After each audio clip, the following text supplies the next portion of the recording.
Le plaisir est pour nous de vous informer encore ce matin. Mesdames et messieurs, bienvenue dans ces flashs d'informations sur la chaîne panafricaine Al-Aïn. Human Rights Watch alerte sur une situation humanitaire critique à Uvira au sud Kivu, suite à l'offensive de l'AFC M23 et des forces rwandaises.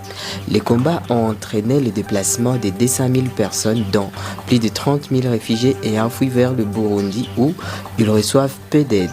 Les structures de santé locales sont débordées, tandis que l'accès à l'aide humanitaire se réduit.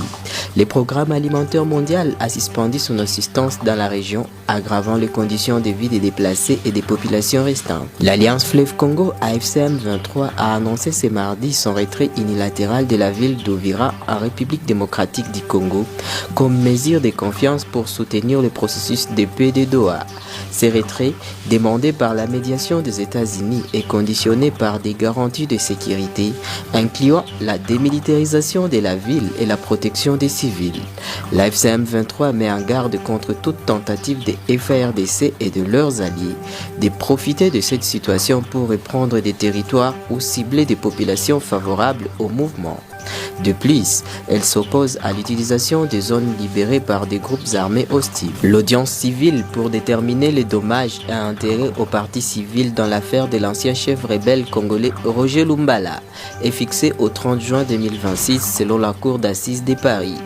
Lumbala a été reconnu coupable de complicité des crimes contre l'humanité, incluant des actes de torture et des viols, et a été condamné à 30 ans de réclusion criminelle avec interdiction définitive du territoire français. Le verdict a été rendu après une longue délibération.